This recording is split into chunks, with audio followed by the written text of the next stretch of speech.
Coming up on We Talk News this week, the sentence is in. Brittney Griner gets 9 years in a Russian prison for possessing cannabis vape cartridges. Now, she's not the only pro athlete in trouble with the law. NBA journeyman Iman Shumpert gets busted at the Dallas airport for carrying over 6 ounces of weed through security. And President Biden's daughter-in-law visits a legal dispensary in California and draws more ire for her famous father-in-law in the White House. And Massachusetts gets its first changes to the cannabis law and the industry applauds. Plus, check out Forbes Magazine this month. Berner, the founder of Cookie's dispensary franchise, becomes the first CEO in cannabis to make it to that cover. Cannabis news from coast to coast on We Talk News with Alaina Pinto. Next. Cannabis Media original content is supported by Revolutionary Clinics, Massachusetts #1 medical dispensary where the patient comes first, and by Accounting Buds, CPA services for the cannabis industry, and by stylighting.shop. Log on today to get your grow kit. We are Pro Cannabis Media.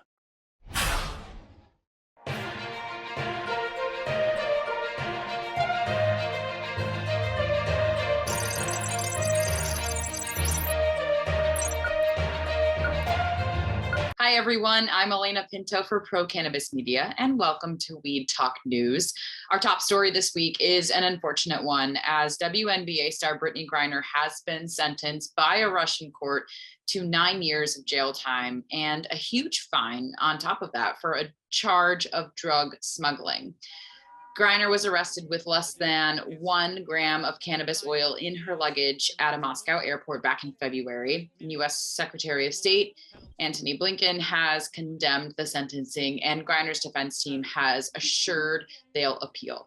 President Biden saying today, American citizen Brittney Griner received a prison sentence that is one more reminder of what the world already knew. Russia is wrongfully detaining Brittney Griner. It's unacceptable, and I'll call on Russia to release her immediately so she can be with her wife, loved ones, friends, and teammates. My administration will continue to work tirelessly and pursue every possible avenue to bring Brittney and Paul Whelan home safely as soon as possible. And of course, we'll be waiting to watch how those negotiations to get her home ultimately follow after today's sentence. Ironic timing for Griner's sentencing as another basketball star finds themselves in trouble stateside. A police report out of Texas shows former NBA player Iman Shumpert was arrested at the Dallas-Fort Worth International Airport last weekend for allegedly trying to bring 6 ounces of cannabis through security. Shumpert was arrested for felony possession of marijuana and taken to the airport jail, but no word yet on what further consequences he will face. And meanwhile, at the White House, President Biden is receiving some criticism over some family affairs. Melissa Cohen, who is married to Hunter Biden, was recently spotted dropping by a cannabis dispensary in Malibu after running errands with a Secret Service agent in tow. These images have caused many to throw up their arms, saying the president should do something about people who are incarcerated for cannabis, since his own daughter-in-law is apparently enjoying the fruits of the legal industry. But some criticize that stance, saying that the individual president can't be held responsible for something that Congress needs to step in and do, just because his own family is using cannabis too. An interesting position for the Biden family, and hopefully the conversation about cannabis at the White House only continues. So now let's kick off our state-to-state roundup with Josh Kincaid in Washington State, where regulators there are now looking to update social equity rules in the industry. I'm Josh Kincaid from the Talking Hedge with the Washington State Cannabis Report for We Talk News. There's 6 key metrics that'll provide you with a pulse check on the Washington regulated cannabis market. By comparing retail sales across today's regulated cannabis markets, we can better understand which types of products consumers are buying in Washington. Monthly sales, for example, have consistently dropped between 7 to 14% each month year to date. Washington had 106 million in total cannabis sales last month. Although having been declining monthly since August 2021, the Washington market remains resilient with approximately 3.3 million transactions average per month and an average spending per store visit at over $32. with consumers having the choice of nearly 1,750 products or SKUs to choose from. And maybe in Washington, there's too many choices. And that's how a $20 eighth of cheetah piss recently became the 8th best-selling cannabis flower in Washington. I don't know.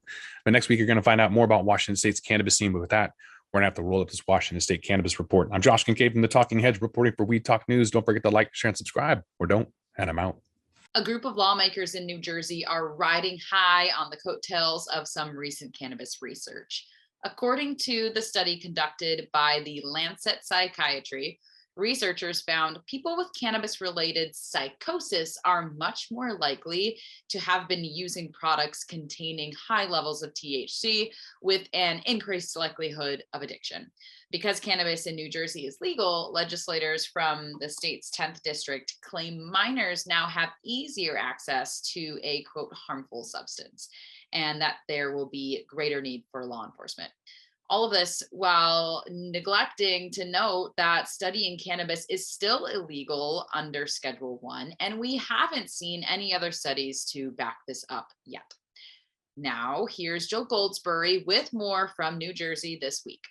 Hi guys, welcome. I'm Jill Goldsberry with the news in New Jersey. Well, New Jersey is getting its 18th recreational dispensary shop this weekend.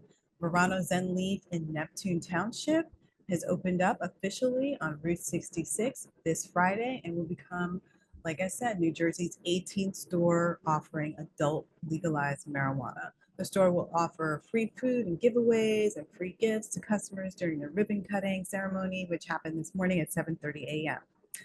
And in other news, it seems that our Garden State is adding another layer of difficulty for cannabis entrepreneurs starting a business, particularly for minority business owners. This hurts most.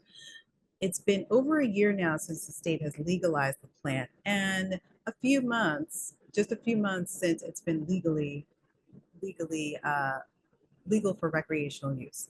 Observers are saying of the 300 plus licenses awarded so far, as many as 50% have had to give up their licenses because commercial landlords are charging upwards of $10,000 for spaces that normally would cost a few $1,000s. So securing a space is the next step once you get a license. And if you don't have the license, if you don't have a license, you may have to give up. If you have a license and you don't have a secured space, you may have to give up your license. According to a report on Fox News, Blaze Law Firm's attorney Chirali Patel stated that real estate properties are asking a minimum of $10K and above for the same property. And once they hear it's a cannabis business. So, according to the CRC, this is something that will be looked into. And now that we're talking a minimum of $10,000 and above for the same property, because as soon as the landlord hears it's cannabis, that's the problem. Another state looking to jump on the growing trend of adult use cannabis is Pennsylvania. In fact, lawmakers there have finally introduced a bill proposing adult use sales in the state. Claudia Post takes a closer look in this week's Pennsylvania report. I'm Claudia Post from Scarlet Express, and I'm here in the Keystone State, Pennsylvania, reporting for We Talk News. First up, the Laughlin Street bipartisan adult use marijuana legislation bill prioritizes safety, social, and economic equity and engages Pennsylvania's agricultural industry. Hallelujah, everybody. Great news. We have an adult use bill here in Pennsylvania. So that's what the bill is going to speak to. And this is monumental for Pennsylvania because, as you know, we're surrounded by everybody else who's got adult use, and people can just zip over and get their goodies in a different state, and we're losing tax revenue. So this proposal ensures the vitality of Pennsylvania's world-class medical marijuana industry. I don't know, that's a stretch, while creating thousands of jobs and generating hundreds of millions of dollars in new tax revenue for the Commonwealth. What are we waiting for in Pennsylvania? Now, this is an absolutely absurd piece of information, but I'm going to share it with you. Medical experts. Now, I'm not sure who these medical experts are, Pennsylvania's homegrown marijuana bill is the most unscientific and irresponsible piece of legislation they have ever seen. The bill allows any medical patient with 30 days of residency in Pennsylvania to grow up to 6 cannabis plants for personal use. Now, isn't that what everybody else is doing? I don't know about the 30 days residency, but I do know that many states have home grow, and it is an issue, and I don't know why they're stopping it, but as usual, it's Pennsylvania. They favor the decriminalization, God, that was tough to say, of marijuana and the use of medical marijuana, but residential marijuana growth and increased marijuana availability will bring trouble to the government because they can't control it. 6 plants, people. What's that? This is a sad story. Mark Vogel, a Pennsylvania school teacher, was sentenced to 14 years in Russia, from Russia's prisons, for having medical marijuana in his luggage. And the other woman who, I forgot her name right away, but she also got sentenced today, 9 years. She got 9 years. When news broke that the U.S. government was working on a deal to bring home Americans detained in Russia, the family and representatives had hoped Google would be on that list, and they were devastated to learn otherwise. Now, of course, the family is begging Biden to add him to that list. Such a shame. All this politicizing of everything. Anyway, that's a wrap from Pennsylvania. I'm Claudia Post from Scarlet Express, and I'll be back next week to talk about what's hot and what's not in Pennsylvania. From We Talk News, have a fabulous week. Adult use cannabis has been legal in Massachusetts for more than 5 years, but the industry is still in infancy in many ways.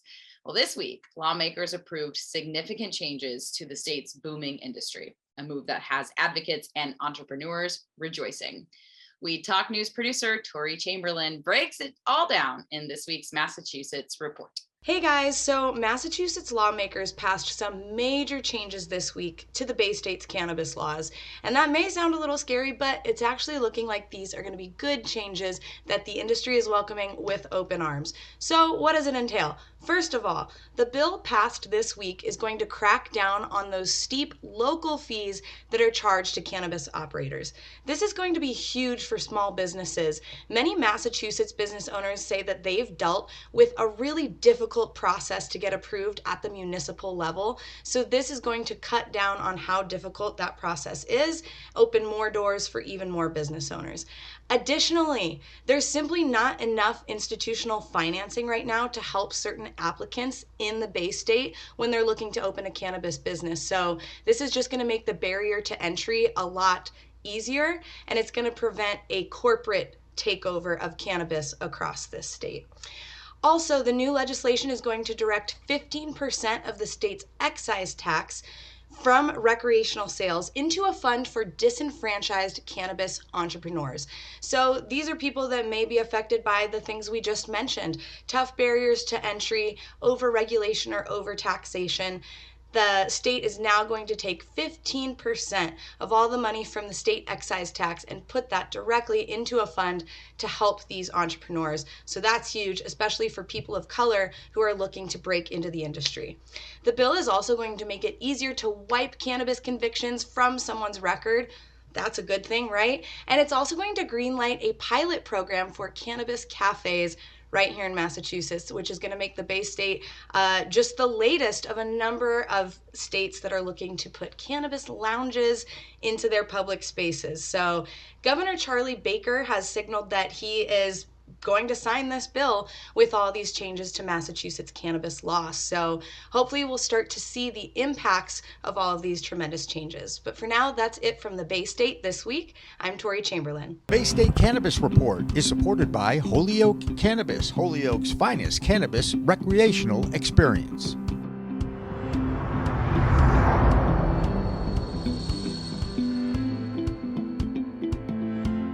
It looks like the South could get a little greener. State election officials in Arkansas say a referendum to legalize recreational cannabis sales in the state has succeeded in submitting the necessary signatures to qualify the initiative for the November ballot.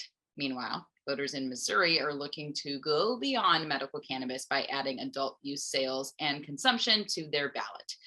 While the legislation has struggled to land its fair shot at a vote so far, a new study shows a strong majority of Missouri voters, including Republicans, support legalizing the plant for adult use. Brandon Jones has the details in this week's Missouri Report. Hey everybody, it's Brandon Jones from Distribution Maven with the Missouri Cannabis Report for Weed Talk News. And yes, it's getting very close to the August 9th deadline for all voting. The Secretary of State will close down to see if recreational will actually be passed here in the state of Missouri. Right now, we are seeing bipartisan support. It's about 70% Democrat support, about 50% Republican support, and basically 60% overall average support in Missouri for legalizing recreational use marijuana. So all cannabis should be hopefully legal here in Missouri by November, we hope, at least be on the ballot. But the deadline is August 9th. There has been over 400,000 signatures already for the Legal Mo 2022 initiative. Right now, they're kind of different sides saying we're missing some actual districts versus overall votes. So they're trying to get out in those two particular districts that are less than 1,500 votes short. So yes, we are seeing an overall want for recreational use here in the state of Missouri, but there is still just two districts that we're working on getting those signatures up. So if you're in those areas or not, please get out before August 9th because that is the deadline. Like I said, there are a couple of other initiatives, but the Legal Mo 22 has the most backing behind it and over 400,000 signatures. So again, please, let's try to get Missouri cannabis out here. Let's get everybody to have recreational access. So let's please get out there, get your signatures done so we can get that August 9th deadline. Again, I'm Brandon Jones from Distribution Maven with Missouri Cannabis Report for Weed Talk News. Green means go in the Green Mountain State. The Vermont Cannabis Control Board has officially begun accepting applications for business retail licenses a month earlier than originally planned. That's good news for an industry that's looking to begin sales come October. Jessie Lynn Dolan has more in this week's Vermont Report. I'm Jessie Lynn Dolan from Nurse Grown Organics and Vermont Cannabis Nurses, and this is the Weed Talk News Vermont Report. Retail applications for the October 1st opening of retail sales have opened a month early and are now being accepted by the Cannabis Control Board. The Cannabis Control Board approved 20 more licenses this week and have officially hired their entire compliance team. They are working towards more inclusive language for product labeling mandates, suggesting use of human milk feeding and chest or breastfeeding as opposed to exclusionary breastfeeding only. Clean Green, the oldest and largest third-party certification for cannabis in the country, and Vermont Cannabis Nurses Association have teamed up to offer live, full-day bud tender and cannabis professional trainings in Vermont for the start of adult use sales. Sign up quick before they fill up. Stony Supper Club event series by Hot and Hetty commenced on August 6th with a cannabis-infused plant-based meal from Cocina Parata, featuring acclaimed canna chef Travis Limoges. That's the Vermont Report for Weed Talk News. I'm Vermont's cannabis nurse and ganjier, Jessie Lynn Dolan. And finally, cannabis makes cover history. Berner, the CEO of the popular cookies brand, has landed the cover of Forbes Magazine. The milestone makes him the very first cannabis CEO ever to have their face across the business magazine's front cover. In the issue, Berner discusses high taxes and strict regulations that have overburdened California's regulated cannabis market. And he also wrote online saying, quote, extremely humbled and blessed to be one of the faces for federal legalization in our country. Even more humbled to land the cover of Forbes magazine, which is the dream of some of the largest CEOs in the world. Is this just the beginning of cannabis executives taking over business spaces? With the way things are trending, we can only expect to see more faces of the industry in mainstream life. After all, it is a whole new world of weed out there, so use it wisely. And for now, that is it for Weed Talk News. I'm Alaina Pinto for Pro Cannabis Media.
Weed Talk and In the Weeds are two productions of Pro Cannabis Media supported by Revolutionary Clinics, one of the top medical cannabis dispensaries in the Massachusetts area, now with 3 locations in Greater Boston, 2 in Cambridge and 1 on Broadway in Somerville.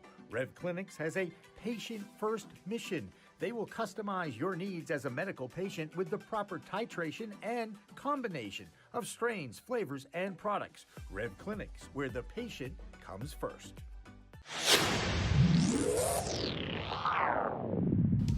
Hey, you want to grow your own plants? Check out Style Lighting's Grow Kit. It has everything you need to become an expert home grower and bring the power of the sun indoors. Style Lighting uses TCP's high-powered commercial LEDs that deliver twice the output in the market. The Grow Kit has a grow bag, a timer, chains to hang the light, and of course the best in the business lighting system by TCP. Check out stylelighting.shop for more information.